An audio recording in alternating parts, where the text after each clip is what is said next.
As you all know, if you're UFC fans, John Bones Jones is going to fight Daniel Cormier for the light heavyweight championship. Cormier just beat Johnson for a second time, pushed him into retirement. I respect the hell out of Johnson, no disrespect there. Cormier pushed him into retirement.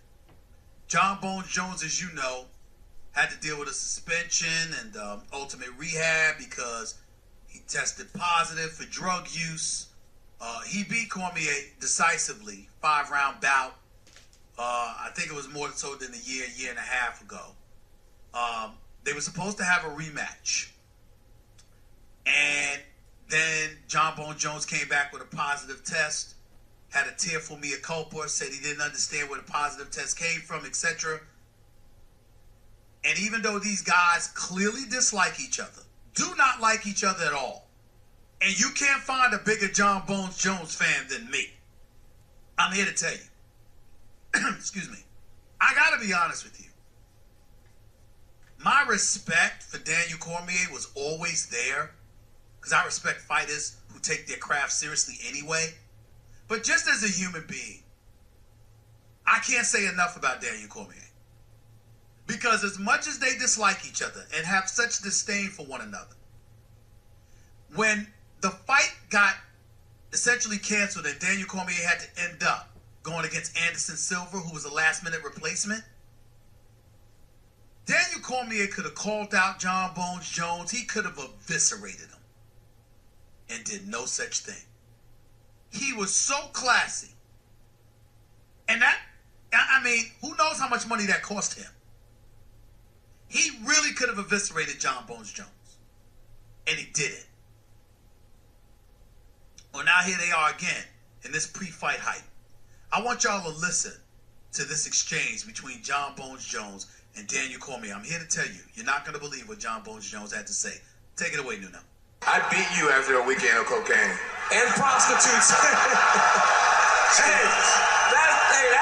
Wait. I thought that first time was the first time you did cocaine. So wait, you had been doing cocaine. I had two. Okay, I get your super. I had two great Congratulations. Back-to-back weekends. Cocaine one, you're the next. It was great. That's a month for the ages. Chandler Jones, the brothers. I forgot the other guy that's the brother of John Bones Jones. Forgive my amnesia. Somebody talk to him, please. I'm going to say this again.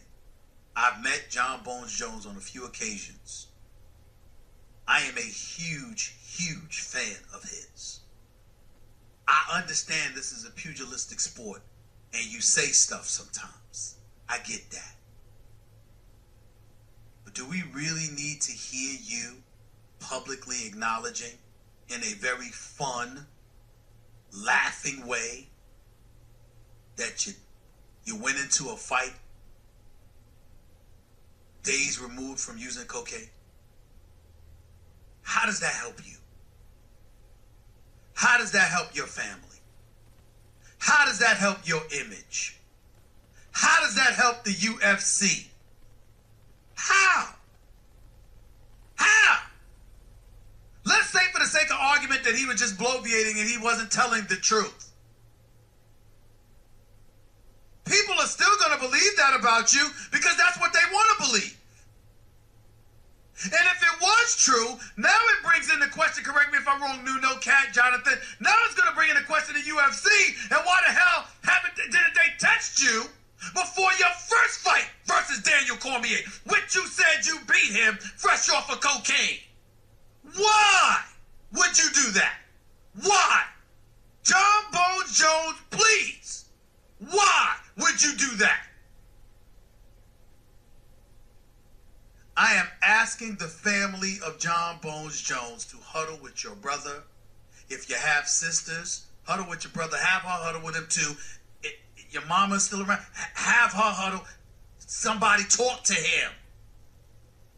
John Bones Jones is one of the greatest fighters in the history of the UFC. I believe he is box office. He is big time. I love watching him fight. the person that I've met and talked to, albeit briefly, seems like a good guy. I understand the heat of competition. But you can't do that.